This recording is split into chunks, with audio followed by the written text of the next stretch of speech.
Sir ನಮಸ್ಕಾರ, ಹೇಗಿದ್ದೀರಿ sir? ಚೆನ್ನಾಗಿದೆ ಸರ್. ಸರ್ ಮೊದಲನೇದಾಗಿ ನಮ್ಮ ವೀಕ್ಷಕರಿಗೆ ತಮ್ಮ ಪರಿಚಯ ಮಾಡಿಕೊಡುವಂತ ಒಂದು ಪ್ರಯತ್ನ ಮಾಡ್ತೀನಿ ಸರ್. ಜಾನಪದ ಲೋಕದಲ್ಲಿ ತಮ್ಮದೇ ಆದ ಒಂದು ವಿಶಿಷ್ಟವಾದ ಒಂದು ಸ್ಥಾನಮಾನಗಳನ್ನ ಗುರುತಿಸ್ಕೊಂಡಿದ್ದೀರಾ ಮತ್ತು ಒಂದಿಷ್ಟು ದುಡಿಮೆಯನ್ನು ಜಾನಪದ ಲೋಕದಲ್ಲಿ ಮಾಡಿದ್ದೀರಾ ಸರ್. ಸರ್ ಮೊದಲನೇದಾಗಿ ನಿಮ್ಮನ್ನೇ ಕೇಳ್ತಾ ಹೋಗ್ತೀನಿ ಸರ್. ಸರ್ ತಮ್ಮ ಹೆಸರು ಸರ್? ಜಾನಪದ ಬಾಲಾಜಿ ಅಂತ. ಅದೇನು ಸರ್ ಜಾನಪದ ಬಾಲಾಜಿ? ಇದನ್ನ ಚಿಕ್ಕಮಗಳೂರು ಜಿಲ್ಲೆ ಕಡೂರು ತಾಲೂಕಿನ ಸೂರ್ಯ ಶ್ರೀನಿವಾಸ್ ಅವರ ಒಂದು ಸಂಸ್ಥೆ ಮೂಲಕ ನಿವೃತ್ತ ಹೈಕೋರ್ಟ್ ಮೊದಲನೇ ಕನ್ನಡ ತೀರ್ಪು ಕೊಟ್ಟ ನ್ಯಾಯಾಧೀಶರು ಎಲ್ಲ ಸೇರಿ ಇದೊಂದು ಬಿರುದು ಕೊಟ್ಟರು ನನಗೆ. ಸತತವಾಗಿ 30 ವರ್ಷಗಳ ಕಾಲ ಜಾನಪದದ ಕೃಷಿ ಮಾಡಿದಕ್ಕೋಸ್ಕರ ಎಲ್ಲರೂ ಸುಮಾರು 200ಕ್ಕಿಂತ ಹೆಚ್ಚು ಬಿರುದುಗಳು ಕೊಟ್ಟಿದ್ರು. ಬಟ್ ಇವರು ಜಾನಪದ ಬಾಲಾಜಿ ಅನ್ನೋದೊಂದು ದೊಡ್ಡ ಸನ್ಮಾನ ಮಾಡಿ ಆ ಬಿರುದನ್ನು ಕೊಟ್ಟರು. ಸರ್ ಕ್ಯೂರಿಯಾಸಿಟಿ ಕೇಳ್ತಾ ಇದ್ದೀನಿ, ತಮ್ಮ ವಯಸ್ಸು ಎಷ್ಟು ಸರ್? ಈಗ 48, ಈಗ 49 ಆಗುತ್ತೆ ಸರ್. ಸರ್ ಯಾವ ವಯಸ್ಸಲ್ಲಿ ನೀವು ಈ ಜಾನಪದ ಲೋಕಕ್ಕೆ ಪಾದಾರ್ಪಣೆ ಮಾಡಿದ್ರಿ ಸರ್? 16-17ನೇ ವರ್ಷದಲ್ಲಿ ನನ್ನ ಬಾಲ್ಯ ಸ್ನೇಹಿತ KM ಇಂದ್ರ ಅಂತ ಸಂಗೀತ ನಿರ್ದೇಶಕ, ಈಗ ನಾವು LKG ಇಂದ ಒಟ್ಟಿಗೆ ಓದಂತವ್ರು. ಆವಾಗಲೇ ಕನ್ನಡದ ಬಗ್ಗೆ ಬಹಳಷ್ಟು ಪ್ರೀತಿ ಮತ್ತೆ ಅತಿ ಹೆಚ್ಚು ಸಾಹಿತ್ಯದ ಬಗ್ಗೆ ಒಂದಷ್ಟು ಆಸಕ್ತಿ ಇದ್ದಿದ್ದಕ್ಕೋಸ್ಕರ ನಾವೇನಾದ್ರೂ ಒಂದು ಕಲೆ ಮತ್ತು ಕನ್ನಡ ಮತ್ತು ಭಾಷಾ ಪ್ರೀತಿಯ ಜೊತೆಗೆ ಒಂದಷ್ಟು ಸಂಸ್ಕೃತಿ ಬಗ್ಗೆ ಆಸಕ್ತಿ ತೋರಿ ಒಂದಷ್ಟು ವಿವೇಕಾನಂದರ ಪುಸ್ತಕಗಳಾಗ್ಬೋದು ಅಥವಾ ಭಗವದ್ಗೀತೆ ಆಗ್ಬೋದು, ಅವಾಗ್ಲೇ ನಾವು ಓದಕ್ ಸ್ಟಾರ್ಟ್ ಮಾಡ್ಬಿಟ್ಟಿದ್ವಿ. ಸರ್ ಸಹಜವಾಗಿ ಒಂದು ಯೌವನ ಅಂದ್ರೆ ಈ ಒಂದು 15ರಿಂದ 20 ವರ್ಷದ ಯುವಕರು ಇಂಥ ಕಲೆ ಸಂಸ್ಕೃತಿ ಇವೆಲ್ಲ ತಲೆಯಲ್ಲಿ ಇರಲ್ಲ ಸರ್. ಅವ್ರಿಗಿರೋದು ಬೇರೆ ಬೇರೆ ವಿಧಾನದಲ್ಲಿ ಯೋಚನಾ ಶಕ್ತಿ ಇರುತ್ತೆ. ಆ ಒಂದು ವಯಸ್ಸಲ್ಲೇ ನೀವು ಬರೋದಕ್ಕೆ ಪ್ರೇರಣೆ ಯಾರು ಸರ್? ಯಾಕೆ ಬಂದ್ರಿ ಈ ಒಂದು ಜಾನಪದ ಲೋಕಕ್ಕೆ? ಕನ್ನಡದ ಪ್ರೀತಿ ಜೊತೆಗೆ ಜನಪದದ ಬಗ್ಗೆ ಒಂದು ಒಲವಿತ್ತು ನಮ್ಗೆ. ಶಾಲಾ ಕಾಲೇಜು ದಿನಗಳಲ್ಲೇ ನಾವು ಈ ಜಾನಪದ ನೃತ್ಯ ಮತ್ತು ಗೀತೆಗಳ ಬಗ್ಗೆ, ಮೌಖಿಕ ಪರಂಪರೆ ಬಗ್ಗೆ ಒಂದು ಆಸಕ್ತಿ ಬಂತು. ಅವಾಗ ಸೀತಮ್ಮ ಅಂತ ಒಬ್ರು assistant youth and sports officer ಪರಿಚಯ ಆದ್ರು, ಮಡಿಕೇರಿಯವರು. ಅವ್ರು ಒಂದ್ ದಿವಸ ಸಿಕ್ಬಿಟ್ಟು, ಇಲ್ಲ ನೀವು ಇಷ್ಟೊಂದು ಟ್ಯಾಲೆಂಟ್ ಇದೆ ನಿಮ್ಗೆ, ನೀವು ಒಂದು ಯುವಕ ಸಂಘ ಮಾಡಿ ಅಂತೇಳಿ 93-94ರಲ್ಲಿ ಒಂದು ಮಾತೃಭೂಮಿ ಯುವಕ ಸಂಘ ಅಂತ ನಮ್ಮ ಕಡೆಯಿಂದ ಪ್ರಾರಂಭಿಸಿದ್ರು. ಪ್ರಾರಂಭ ಮಾಡಿದ್ಮೇಲೆ ನೀವು ಏನಾದ್ರು ಒಂದು ಕಲೆಗಳು ಕಲೀರಿ ಅಂತೇಳಿ ಆಗ ಕೋಲಾಟ, ಕಂಸಾಳೆ, ಆಮೇಲೆ ಪಟಾಕುಣಿತ, ರಂಗಕುಣಿತನ ನಮ್ಗೆ ಕಲಿಸಿದ್ರು. ವಿಶಿಷ್ಟವಾಗಿ ಸೀತಮ್ಮ ಅವ್ರು ನೆನ್ಸ್ಕೋಬೇಕು. ಮತ್ತು ಆಗಿನ ಒಬ್ರು joint director youths and sports department ಅಲ್ಲಿ MS ಲಲಿತಾ ಅಂತಿದ್ರು. ಅವರೆಲ್ಲ ಪ್ರೇರಣೆ ನಮ್ಗೆ. ಈಗ ಜನಪದ ಕಲೆಗಳ ಬಗ್ಗೆ ಒತ್ತು ಮತ್ತು ಅದ್ರ ಬಗ್ಗೆ ಬಹಳ ಆಸಕ್ತಿಯಿಂದ ಇನ್ನೋಸ್ ಆಕ್ಟಿವಿಟೀಸ್ ಅಂತಿತ್ತು, ಅದರಲ್ಲೆಲ್ಲ ಜನಪದ ಕಲಾ ತರಬೇತಿ ಶಿಬಿರಗಳನ್ನ ಮಾಡಿದ್ವಿ. ನಾವು ಕಲಾ ತರಬೇತಿ ಶಿಬಿರ ಮಾಡಿದಂಥವ್ರು ಇವತ್ತು ರಾಜ್ಯದಲ್ಲಿ ದೊಡ್ಡ ದೊಡ್ಡ ಜಾನಪದ ನಾಯಕರಾಗಿ ಇವತ್ತು ಹೊರಹೊಮ್ಮಿರ್ತಕ್ಕಂಥದ್ದು ಆಗಿನ ಕಾಲದ ಶಿಬಿರಗಳ ಒಂದು ಉತ್ಸಾಹ ಅಂತ ನಾನು ಭಾವಿಸ್ತಾ, ಸುಮಾರು 863 ತರಬೇತಿ ಶಿಬಿರಗಳನ್ನ ರಾಜ್ಯದಲ್ಲಿ ಮಾಡಿದಂಥ ಕೀರ್ತಿ ಸಲ್ಲತ್ತೆ ನಮ್ಗೆ ಅಂತ ನಾನು ಭಾವಿಸ್ತಾ ಇದ್ದೀನಿ.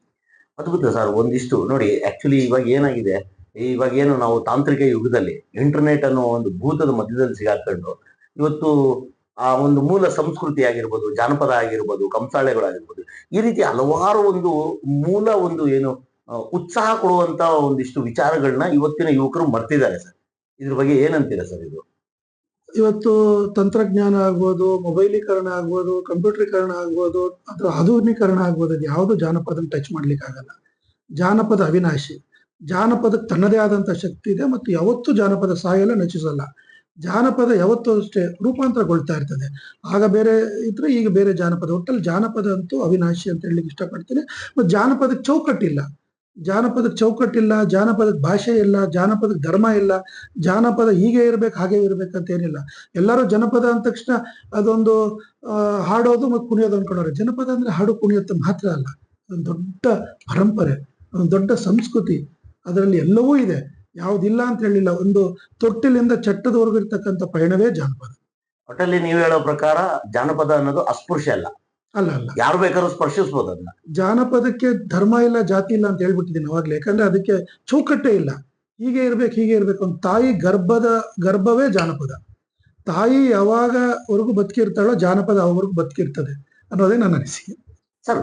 ಬೇಸಿಕ್ ಇವತ್ತಿನ ಏನು ನಮ್ಮಂತ ಯುವ ಸಮಾಜಕ್ಕೆ ಜಾನಪದ ಅಂದ್ರೆ ಅದರ ಮಹತ್ವ ಗೊತ್ತಿರಲ್ಲ ಮತ್ತು ಅದರ ಅರ್ಥ ಗೊತ್ತಿರಲ್ಲ ಅಂತ ನಾನ್ ಅನ್ಕೋತೀನಿ ಸರ್. ಇದ್ರ ಬಗ್ಗೆ ನೀವೇನ್ ಹೇಳ್ತೀರಾ? ಜಾನಪದ ಅಂದ್ರೆ ಏನು ಸರ್? ಆಕ್ಚುಲಿ ಜನ ಅದರಲ್ಲೇ ಇದೆ, ಜನ ಮತ್ತು ಪದ ಎರಡು ಅದರಲ್ಲೇ ಇದೆ, ಮತ್ತು ಜನ ಸಮೂಹ ಅಂತ ಹೇಳ್ಬೋದು. ಮತ್ತೆ ಎಲ್ಲದಕ್ಕಿಂತ ಮುಖ್ಯವಾಗಿ ಜರ್ಮನ್ ದೇಶದಲ್ಲಿ ಮೊದಲು ಫೋಕ್ ಮತ್ತೆ ಫೋಕ್ಲೋರ್ ಅನ್ನೋ ಪದ ಹುಟ್ಟಿತು. ಅವರಿಂದ ನಮ್ಮ ಕರ್ನಾಟಕದಲ್ಲಿ ಹಾಮಾನಾಯಕ್ ಅವರು ಫೋಕ್ನ ಜನಪದ ಅಂದ್ರು, ಫೋಕ್ಲೋರ್ನ ಜಾನಪದ ಅಂದ್ರು. ಜನಪದ ಅಂದ್ರೆ ಒಂದು ಪ್ರಕಾರ.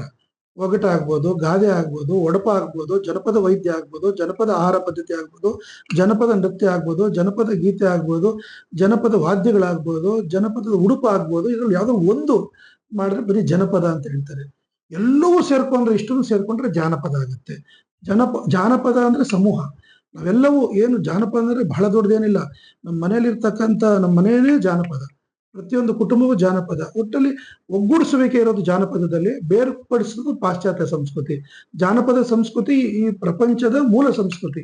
ಮೊದಲು ಅದು ಹುಟ್ಟಿತು. ಮನುಷ್ಯ ಯಾವಾಗ ಹುಟ್ಟಿದ್ದು, ಜಾನಪದ ಯಾವಾಗ ಹುಟ್ಟಿತು. ಮನುಷ್ಯ ಯಾವಾಗ ಸಾಯ್ತದೋ, ಜಾನಪದ ಯಾವಾಗ ಸಾಯ್ತದೆ. ಬಾಲಾಜಿ ಸರ್, ಇವಾಗ ನೀವು ಹೇಳಿದ್ರಲ್ಲಿ ಒಂದಿಷ್ಟು ಹುಡುಕ್ತಾ ಹೋದ್ರೆ ಸಹಜವಾಗಿ ನಮ್ಗೆ ಏನ್ ಅನ್ಸುತ್ತೆ ಅಂದ್ರೆ, ಜಾನಪದ ಅಂದ್ರೆ ಒಂದು ಹಾಡುಗಾರಿಕೆ. ಈ ಜನರು ಪದಗಳನ್ನ ಕಟ್ಟಿ ಆಡುವುದನ್ನ ಜಾನಪದ ಅನ್ಕೊಂಡಿದೀವಿ ಸರ್. ಆಕ್ಚುಲಿ ನೀವು ಹೇಳ್ತಿರೋ ಪ್ರಕಾರ ಯೋಚನೆ ಮಾಡಿದ್ರೆ ಪ್ರತಿಯೊಂದು ಜಾನಪದವೇ. ಸತ್ಯ. ಜಾನಪದ ಗೀತೆಗಳು ಒಂದು ಭಾಗ ಅಷ್ಟೇ. ಈಗ ಎಷ್ಟೋ ಜನ ಜನಪದ ಅಂದ ತಕ್ಷಣ ಇವ್ರು ಹಾಡೋರು, ಕುಣಿಯೋರು, ಬರೀ ಬುಡಬುಡಿಕೆಯವರು ಅಥವಾ ಸುಡುಗಾಡಿಸಿದ್ರು ಅಥವಾ ಹೇಳುವರು, ಬರುವರು, ಕಿನ್ನರಿ ಜೋಗಿಗಳು, ಇವರು ಇಷ್ಟೇ. ಅವರೆಲ್ಲ ಬುಡಕಟ್ಟು ಸಮುದಾಯದವರು ಅಷ್ಟೇ. ಜಾನಪದ ಅಂದ್ರೆ ಎಲ್ಲವೂ ಜಾನಪದ. ಈಗ ಮುಸ್ಲಿಂ ಅವರಲ್ಲೂ ಜಾನಪದ ಇದೆ. ಅವರಲ್ಲೂ ಜನಪದ ಗೀತೆ ಪ್ರಕಾರಗಳಾದಂಥ ಕವಾಲಿಗಳಿರ್ಬೋದು, ಅಥವಾ ಮುಸ್ಲಿಮ್ಸ್ ಅಲ್ಲಿ ರಿವಾಯತ್ ಪದಗಳಿದೆ, ಬುಲಾಯಿ ಪದಗಳಿದೆ. ಕ್ರೈಸ್ತರಲ್ಲೂ ಜಾನಪದ ಇದೆ. ಅವರು ಕ್ರೈಸ್ತರಲ್ಲಿ ಕರೋಲ್ ಗೀತೆಗಳು ಹಾಡ್ತಾರೆ. ಪಾರ್ಸಿಗಳಲ್ಲಿ ಜಾನಪದ ಇದೆ, ಸಿಖ್ರಲ್ಲಿ ಜಾನಪದ ಇದೆ. ಜಾನಪದಕ್ಕೆ ಹೇಳದ್ನಲ್ಲ, ಧರ್ಮ ಭಾಷೆ ಏನೂ ಇಲ್ಲ. ಅಮೆರಿಕಾದವ್ರಿಗೂ ಜಾನಪದ ಇದೆ, ಭಾರತಕ್ಕೂ ಜಾನಪದ. ಅಂದ್ರೆ ನಮ್ಮ ಇಡೀ ದೇಶದಲ್ಲಿ, ಕರ್ನಾಟಕದಲ್ಲಿ ಜಾನಪದ ಕಲೆಗಳು ಬಹಳ ದೊಡ್ಡದು. ಆಮೇಲೆ ನಮ್ಮಲ್ಲಿ ಕರ್ನಾಟಕದಲ್ಲಿ ಸುಮಾರು 257 ನೃತ್ಯ ಕಲೆಗಳಿದೆ. ನಾವು ಬರೀ ಡೊಳ್ಳು ಕಂಸಾಳೆ ಹತ್ತಿಪ್ಪತ್ತು ನೋಡಿದೀವಿ. ನಮ್ಮಲ್ಲಿ ಜೀಶಂಪ ಅವ್ರ ಕಾಲದಲ್ಲಿ 257 ನೃತ್ಯ ಕಲೆಗಳು, 55 ಪದಗಳು, 5 ಮಹಾಕಾವ್ಯಗಳಿದೆ. ಇವತ್ತು ವಿಶ್ವದಲ್ಲೇ ಅತಿ ಹೆಚ್ಚು ಮಹಾಕಾವ್ಯಗಳಿರ್ತಕ್ಕಂಥ ರಾಜ್ಯ ಅಂದ್ರೆ ನಮ್ಮ ರಾಜ್ಯ ಅಂತ ಹೇಳಿಕ್ಕೆ ಹೆಮ್ಮೆ ಅನ್ಸುತ್ತೆ. ಮಲೆ ಮಹದೇಶ್ವರ ಮಹಾಕಾವ್ಯ, ಸಿದ್ದಪ್ಪಾಜಿ ಮಹಾಕಾವ್ಯ, ಜುಂಜಪ್ಪನ ಮಹಾಕಾವ್ಯ, ಸೌದತ್ತಿ ಯಲ್ಲಮ್ಮನ ಮಹಾಕಾವ್ಯ, ಮೈಲಾರಲಿಂಗನ ಮಹಾಕಾವ್ಯ, ಜೊತೆಗೆ 78 ಖಂಡಕಾವ್ಯಗಳು ಕರ್ನಾಟಕದಲ್ಲಿ ಇರ್ತಕ್ಕಂಥದ್ದು ಬಹಳ ದೊಡ್ಡ ಹೆಮ್ಮೆ. 195ಕ್ಕಿಂತ ಹೆಚ್ಚು ಜನ ಇದರಲ್ಲಿ PhD ಮಾಡಿರ್ತಕ್ಕಂಥದ್ದು ಇನ್ನೂ ದೊಡ್ಡ ಹೆಮ್ಮೆ ಅಂತ ನನ್ನ ಅನಿಸಿಕೆ. ಬಾಲಾಜಿ ಸರ್, ಸಾಹಿತ್ಯ ಲೋಕದಲ್ಲಿ ತಮ್ಮದೇ ಆದ ಮತ್ತು ಜಾನಪದ ಲೋಕದಲ್ಲಿ ತಮ್ಮದೇ ಆದ ಒಂದಿಷ್ಟು ಸೇವೆಯನ್ನು ಸಲ್ಲಿಸಿದ್ದಾರೆ ಸರ್. ಈ ಜಾನಪದ ಉಗಮ ಅಂತ ಏನಾದ್ರು ಇದೆಯಾ ಸರ್? ಸರ್, ಜನಪದದ ಉಗಮ ಮನುಷ್ಯ ಯಾವಾಗ ಹುಟ್ಟುತ್ತೋ ಅವಾಗ ಹುಟ್ಟುದು. ಜನಪದ ಉಗಮ ಅಂತ ಏನಿಲ್ಲ. ನಾನು ಹೇಳಿದ್ನಲ್ಲ, ಜನರೇ ಜಾನಪದ. ಆಮೇಲೆ ಅತಿ ಹೆಚ್ಚು ಕರ್ನಾಟಕದಲ್ಲಿ 1903ರಿಂದ 1953ವರೆಗೂ ಹಳಸಂಗಿ ಗೆಳೆಯರು ವಿಜಯಪುರ ಜಿಲ್ಲೆ ಸಾಲೋಟಿಗೆ ಹತ್ರ ಮಧುರ್ ಚೆನ್ನ, ಸಿಂಪಿ ಲಿಂಗಣ್ಣ, ದೋಲಾ ಆಸಾಬ್ ಇವರೆಲ್ಲ ಇದ್ರು. ಇವತ್ತಿಗೂ ಅವ್ರ ಹೆಸರು ಪ್ರತಿಷ್ಠಾನಗಳಾಗಿದೆ. ಅವರು ಮೊದಲು ಜನಪದದ ಬಗ್ಗೆ ಒಂದು ಕಾಳಜಿ ಮೂಡಿಸಿದ್ರು. ಮತ್ತೆ ಮುಖ್ಯವಾಗಿ ಅವರು ಗರತಿಯ ಪದಗಳು ಅಂತ 1923-24 ತಂದ್ರು. ಆ ಪುಸ್ತಕ ಇಡೀ ರಾಜ್ಯದಲ್ಲಿ ಮೊದಲನೇ ಪುಸ್ತಕ ಆಯಿತು, ಗರತಿಯ ಪದಗಳು ಅಂತ. ಆಮೇಲೆ ಅದರ ಮುಂದುವರೆದ ಭಾಗವಾಗಿ ತರೀಕೆರೆಯಲ್ಲಿ ಒಂದು ಸಮ್ಮೇಳನ ಆಯಿತು. ತರೀಕೆರೆ ಸಮ್ಮೇಳನ ರಾಜ್ಯದ ಪ್ರಥಮ ಸಮ್ಮೇಳನ. ಹೈನೆಸ್ ಮಹಾರಾಜರ ಸಮ್ಮೇಳನ ಉದ್ಘಾಟನೆ ಮಾಡ್ತಾರೆ ತರೀಕೆರೆಯಲ್ಲಿ. ಅವಾಗ ಒಂದು ಪುಸ್ತಕ ಬರ್ತದೆ, ಹೊನ್ನ ಬಿತ್ತೇವು ಹೊಲಕ್ಕೆಲ್ಲ ಅಂತ. ಆ ಪುಸ್ತಕದ ಕಾಪಿನೂ ಸಿಗಲ್ಲ ಇವತ್ತು. ಬಹಳ ಅದ್ಭುತವಾದಂಥ ಪುಸ್ತಕ ತಂದ್ರು. ಅದ್ರ ಜೊತೆಗೆ ದಕ್ಷಿಣ ಕರ್ನಾಟಕ ಭಾಗಕ್ಕೆ ಹೋಗಿದ್ರೆ ಅಲ್ಲಿ ಜೀಶಂ ಪರಮಶಿವಯ್ಯ ಅಂತ ಅಮೆರಿಕಾದ ವಿಶ್ವವಿದ್ಯಾಲಯಗಳಲ್ಲಿ ಇವ್ರನ್ನ ಕರ್ಸ್ಕೊಳ್ಳೋ ಪಾಠ ಮಾಡಕ್ಕೆ ಜಾನಪದದ ಭಾಗ ಅಷ್ಟು ಪ್ರೊಫೆಸರ್ ನಮ್ಮ ರಾಜ್ಯದವರು ಅಂತ ಹೇಳಲಿಕ್ಕೆ ಹೆಮ್ಮೆ ಅನ್ಸುತ್ತೆ. ಅವ್ರ ಜೊತೆಗೆ HL ನಾಗೇಗೌಡರಿದ್ದು, ಜವರೇಗೌಡರಿದ್ರು. ಅವ್ರ ಜೊತೆಗೆ ಉತ್ತರ ಕರ್ನಾಟಕದ ಭಾಗದ ಸೋಮಶೇಖರ್ ಇಮ್ರಾಪುರ್ ಅವರಿದ್ರು. ಮೊದಲನೇ ಕರ್ನಾಟಕದ PhD ಮಾಡಿದಂತ ಡಾಕ್ಟರ್ BS ಗದಗಿನಮಠ ಅವರಿದ್ರು.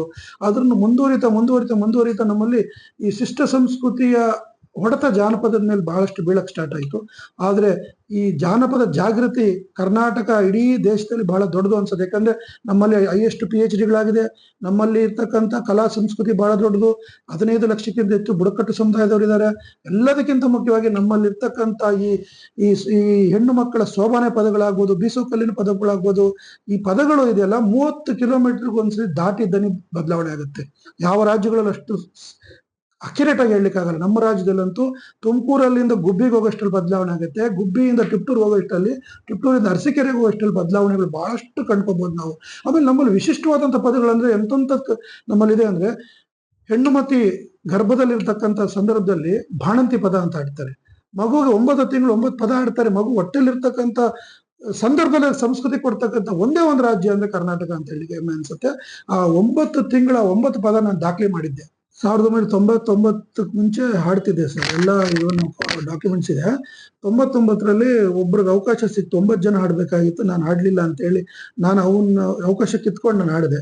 ಅವತ್ತು ಲಾಸ್ಟ್ ಸರ್. ಅವತ್ತಿಂದ ಹಾಡಿಸಿ ನಮ್ಮ ತಂಡ 13 ಲಕ್ಷ ಸಂಪಾದನೆ ಮಾಡ್ಕೊಂಡ್ ಬಂತು. ಒಂದೇ ಒಂದು ಪ್ರಶಸ್ತಿ ಈ ರಾಜ್ಯದಲ್ಲಿ ಫಸ್ಟ್ ನಾವೇ ಜಾನಪದ ಗೀತೆ ಇದರಲ್ಲಿ. ಇದು ನಮ್ಗೆ ರೆಕಾರ್ಡ್ ಯಾರು ಬ್ರೇಕ್ ಮಾಡಿಲ್ಲ. ಭಾರತ ಸರ್ಕಾರ ನಡೆಸಿರೋದ್ರಲ್ಲಿ ಹಾಡಿಸಿ ಸಾವಿರಾರು ಕಲಾವಿದರು ಹುಟ್ಟಾಕಿದ್ದೀವಿ. ನಾನು ಇಂದ ಹಾಡೋದು ಬಿಟ್ಬಿಟ್ಟೆ ಸರ್.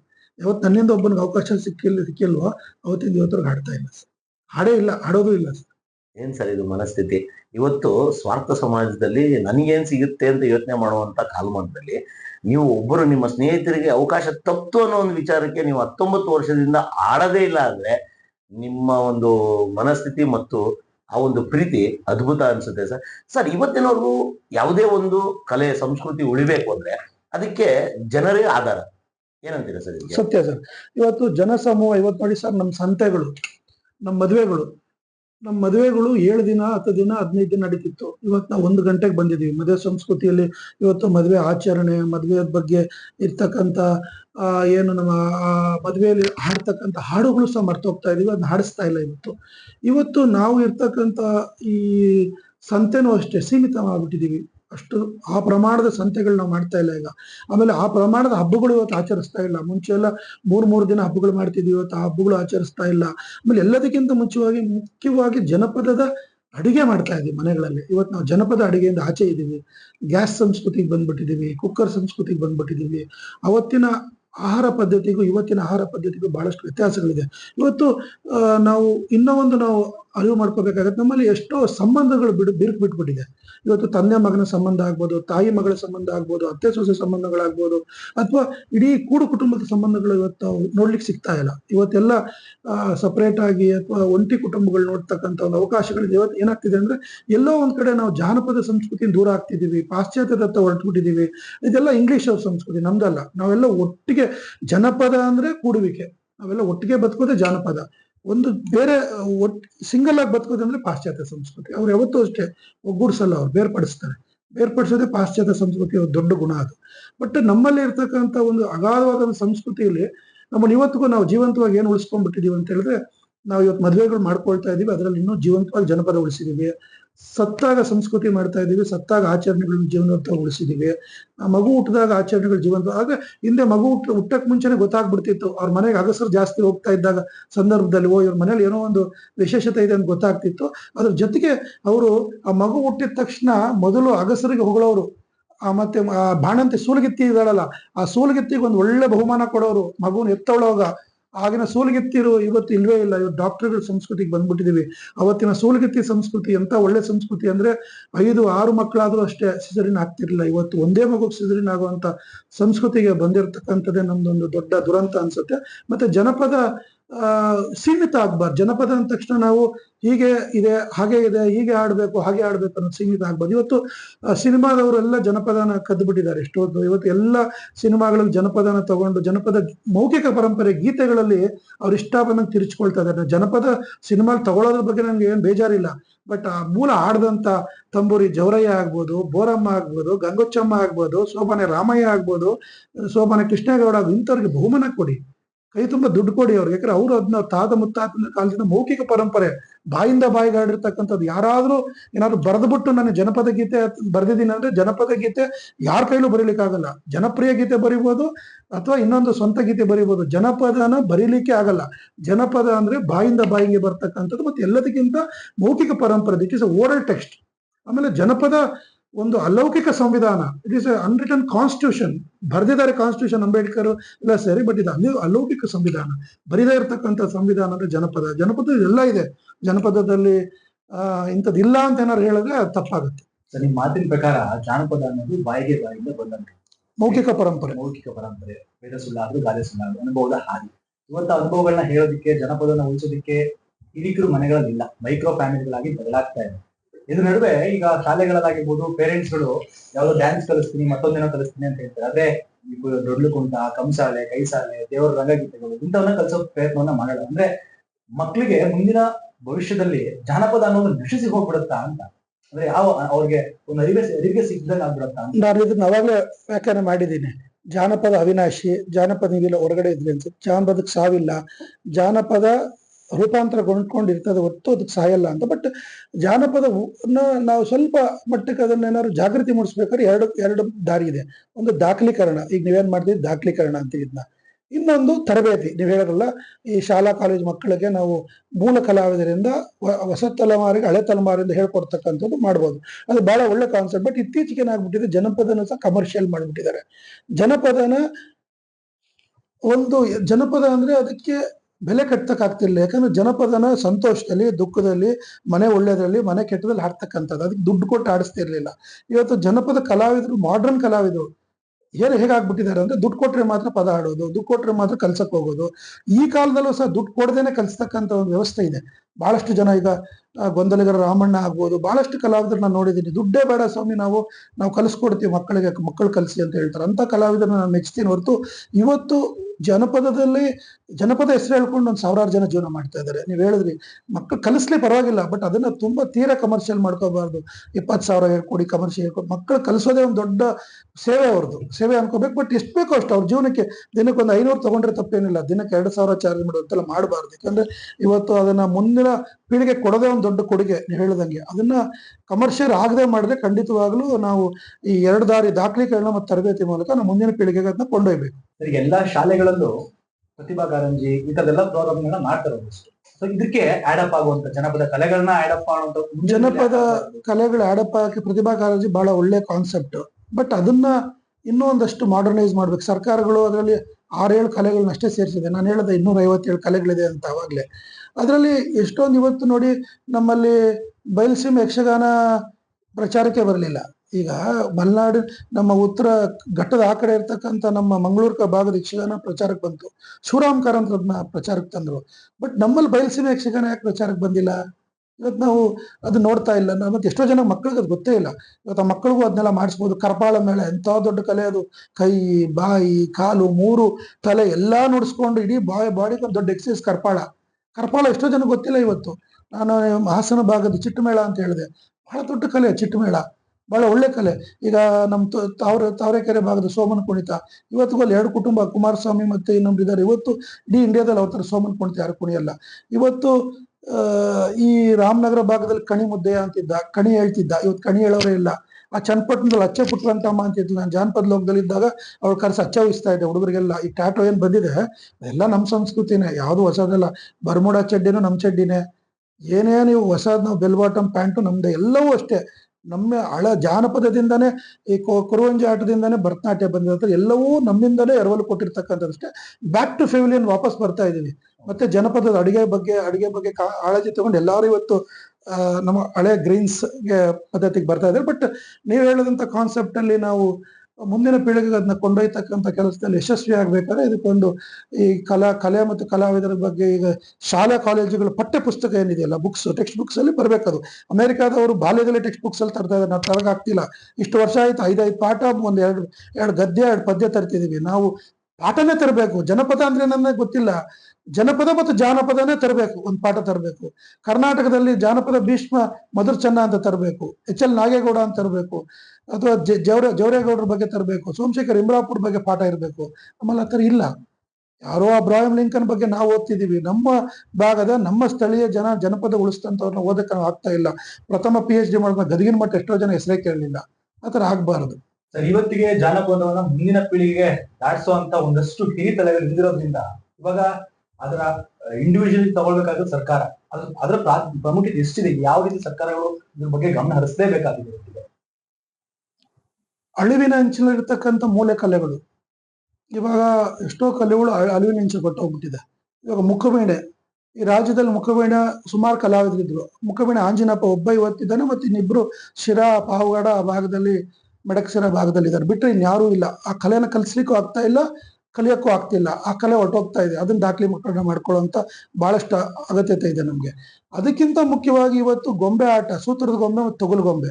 ಇವತ್ತು ಸೂತ್ರದ ಗೊಂಬೆ ಅಥವಾ ತೊಗಲು ಗೊಂಬೆ ಕಲಾವಿದರು ಈ ಸಿನಿಮಾ ಮತ್ತು ಟಿವಿಗಳು ಬಂದ ಮೇಲೆ ಅದನ್ನು ಮಾರಾಟಕ್ಕೆ ಇಟ್ಬಿಟ್ಟಿದ್ದಾರೆ. ಈಗ ನೋಡಿ, ಇಲ್ಲಿ ಚಿಕ್ಕಬಳ್ಳಾಪುರದಲ್ಲಿ ಬೊಮ್ಮಲಾಟಪುರ ಅಂತ ಒಂದು ಊರಿದೆ, ಅದು ಆಂಧ್ರದಲ್ಲಿ ಬರ್ತದೆ. ಅವರು ಕನ್ನಡದಲ್ಲಿ ಆಡ್ತಾರೆ ಪದ. ಅವ್ರು ಕನ್ನಡದಲ್ಲಿ ಪದ ಆಡ್ತಾರೆ ಅಂತ ಆಂಧ್ರದವ್ರು ಕಾರ್ಯಕ್ರಮ ಕೊಡಲ್ಲ.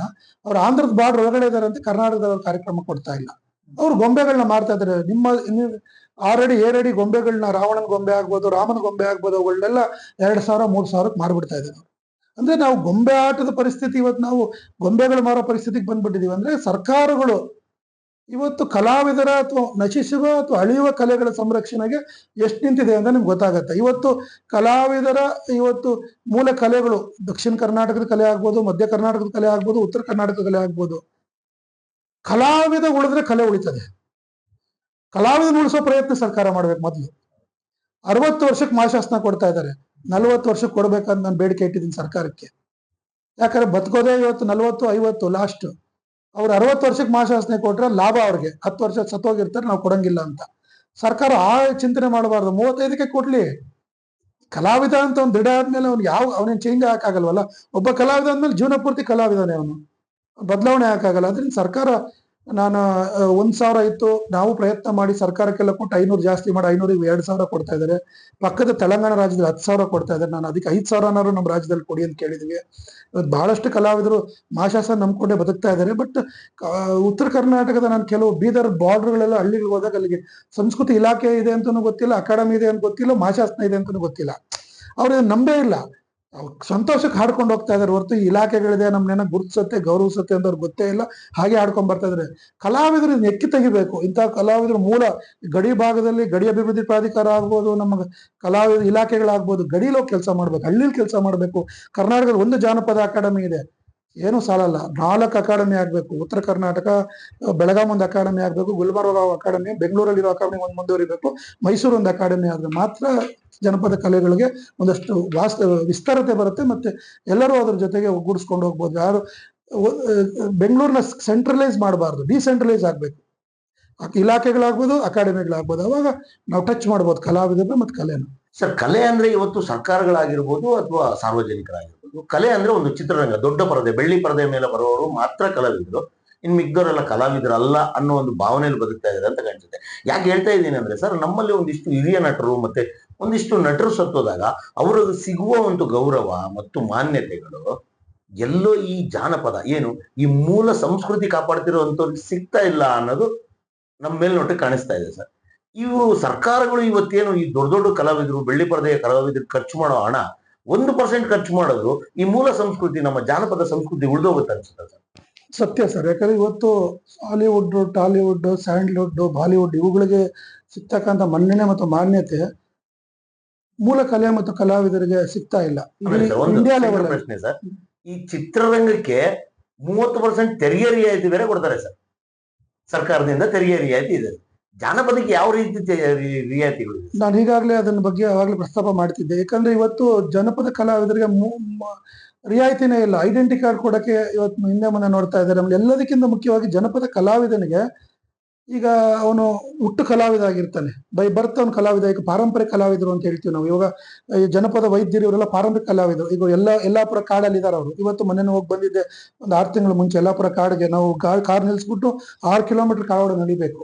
ಬಹಳ ಇವತ್ತಿಗೂ ಅವ್ರು ಕೊಡೋ ವೈದ್ಯತೆ ಯಾವ ವೈದ್ಯರು ಕೊಡ್ಲಿಕ್ಕಾಗಲ್ಲ ಅಂತ ವಿಶೇಷ ಕಲಾವಿದರು. ಅಂತ ವೈದ್ಯಕೀಯ ಅಥವಾ ಇಂಥ ಪಾರಂಪರಿಕ ಕಲಾವಿದರಿಗೆ ಇವತ್ತು ಯಾವುದೇ ಮನ್ನಣೆ ಅಥವಾ ಮಾನ್ಯತೆ ಅಥವಾ ಸರ್ಕಾರಗಳು ಅವ್ರಿಗೊಂದು ಐಡೆಂಟಿ ಕಾರ್ಡ್ ಕೊಟ್ಟು ಅಥವಾ ಅವ್ರನ್ನ ಗುರುತಿಸ್ತಕ್ಕಂಥ ಕೆಲಸನ ಮಾಡೋಕ್ಕಾಗ್ತಾ ಇಲ್ಲ. ಯಾಕಪ್ಪ ಅಂತ ಹೇಳಿದ್ರೆ ಇದ್ರ ಬಗ್ಗೆ ಒಂದು ದೊಡ್ಡ ಗ್ಯಾಪ್ ಇದೆ ಅಂತ ನನ್ಗಾರು ಅನಿಸ್ತಾ ಇದೆ. ಸರ್ಕಾರಕ್ಕೆ ಮತ್ತು ಕಲಾವಿದರ ಮಧ್ಯೆ ಒಂದು ದೊಡ್ಡ ಗ್ಯಾಪ್ ಇದೆ.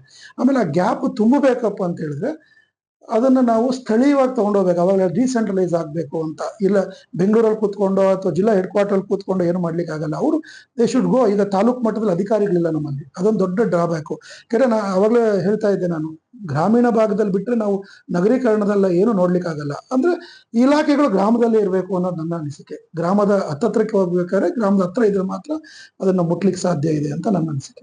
ಕನ್ನಡ ಮತ್ತು ಸಂಸ್ಕೃತಿ ಇಲಾಖೆ ಅಂತ ಎಲ್ಲ 31 ಜಿಲ್ಲೆಯಲ್ಲೂ ಅದ್ರ ಕಚೇರಿಗಳಿದೆ. ಯಾರೇ ಮೂಲ ಜನಪದ ಕಲಾವಿದರಲ್ಲಿ ಹೋಗಿ ನೋಂದಣಿ ಮಾಡ್ಬೋದು, ಅವ್ರ ಹೆಸರುಗಳನ್ನ ದಾಖಲೆ ಮಾಡ್ಬೋದು. ಸರ್ಕಾರ ವರ್ಷಕ್ಕೆ 3 ಕಾರ್ಯಕ್ರಮಗಳು ಕೊಡುತ್ತೆ ಅವ್ರಿಗೆ. ಆ 3 ಕಾರ್ಯಕ್ರಮಕ್ಕೆ ಒಂದು ಗೌರವಧನ ಅಂತ ಕೊಟ್ಟು ಅವ್ರಿಗೆ 3 ಕಾರ್ಯಕ್ರಮ ಕೊಡ್ತಕ್ಕಂಥ ಒಂದು ವ್ಯವಸ್ಥೆ ಇದೆ. ಆಮೇಲೆ ಕರ್ನಾಟಕ ಜಾನಪದ ಅಕಾಡೆಮಿಯಿಂದ 60 ವರ್ಷ ಆದಂಥ ಕಲಾವಿದರಿಗೆ 2,000 ರೂಪಾಯಿ ಮಾಶಾಸನ ಕೊಡ್ತಕ್ಕಂಥ ಒಂದು ವ್ಯವಸ್ಥೆ ಇದೆ. ಅದನ್ನು ಬಿಟ್ಟರೆ ಯಾವ್ದಾದ್ರು ಸಂಘ ಸಂಸ್ಥೆಗಳು ಏನಾದ್ರು ಕಾರ್ಯಕ್ರಮ ಮಾಡಿದಾಗ, ಜನಪದ ಸಂಬಂಧಪಟ್ಟ ಕಾರ್ಯಕ್ರಮ ಮಾಡಿದಾಗ 2 ತಂಡ ಅಥವಾ 1 ತಂಡನ ಪ್ರಯೋಜನ ಕೊಡ್ತಕ್ಕಂಥ ವ್ಯವಸ್ಥೆ ಸಹ ಕನ್ನಡ ಮತ್ತು ಸಂಸ್ಕೃತಿ ಇಲಾಖೆಯಲ್ಲಿ ನಡ್ಕೊಂಡು ಬರ್ತಾ ಇದೆ. ಅದ್ರ ಜೊತೆಗೆ ಕಳೆದ ವರ್ಷದವರೆಗೂ ಕಲಾವಿದರ ಐಡೆಂಟಿ ಕಾರ್ಡ್ ಕೊಡ್ತಾ ಇದ್ದಾರೆ ಕನ್ನಡ ಮತ್ತು ಸಂಸ್ಕೃತಿ ಇಲಾಖೆ. ಆ ಐಡೆಂಟಿ ಕಾರ್ಡ್ ಕೊಡುವಂತ ಒಂದು ವ್ಯವಸ್ಥೆ ಸಹ ಕನ್ನಡ ಮತ್ತು ಸಂಸ್ಕೃತಿ ಇಲಾಖೆಯಲ್ಲಿದೆ. ಆಮೇಲೆ ಕೇಂದ್ರ ಸರ್ಕಾರದ ಮಾಶಾಸನ ಸಹ ಇದೆ. ಭಾರತ ಸರ್ಕಾರದಲ್ಲಿ ಕರ್ನಾಟಕದಲ್ಲಿ ಒಂದು 10-15 ಕಲಾವಿದರಿಗೆ ಅಷ್ಟೇ ಸಿಗ್ತಾ ಇದೆ. ಭಾರತ ಸರ್ಕಾರದಲ್ಲಿ ಸಹ ಮಾಶಾಸನ ಕೊಡ್ತಾರೆ, ಅವರು 10,000 ಕೊಡ್ತಾರೆ ಮಾಶಾಸನ, ಅದನ್ನು ಸಹ ಮೂಲ ಕಲಾವಿದರು ಅಪ್ಲೈ ಮಾಡ್ಬೋದು. ಸರ್, ನಿಮ್ಮ ಮನೆ ಪ್ರೇಕ್ಷಕರಿಗೆ ಇನ್ನು ವಿಶೇಷತೆ ಏನ್ ತೋರಿಸ್ತೀರಾ ಸರ್ ನಿಮ್ಮಲ್ಲಿರುವ? ಸರ್, ಮಲ್ಲೇಶ್ವರ ಅಂತ ಚಿಕ್ಕಮಗಳೂರು ಜಿಲ್ಲೆ ಕಡೂರು ತಾಲೂಕಲ್ಲಿ ಒಂದು ಗೊಂಬೆ ಕಾಲೋನಿನೇ ಇದೆ ಸರ್. ಅಲ್ಲಿ ಸುಮಾರು ಒಂದು 50 ಜನ ಗೊಂಬೆ ಆಟ ಆಡಿಸ್ತಕ್ಕಂಥ ಕುಟುಂಬಗಳಿದೆ. ಅವ್ರು ನನಗೆ ಉಡುಗೊರೆ ಕೊಟ್ಟಂತ ಒಂದು ನಾರದ ಪಾತ್ರಧಾರಿ ಅಂತ ಒಂದು ಸೂತ್ರದ ಗೊಂಬೆ 150-200 ವರ್ಷದ ಹಳೆದಿದೆ, ಅದು ತೋರಿಸಿ. 200 ವರ್ಷದ ಸರ್? ಹೌದು ಸರ್. ಇನ್ನೂ ಕಾಪಾಡಿದ್ದೀರಾ ಸರ್? ಅದ್ಭುತ ಸರ್.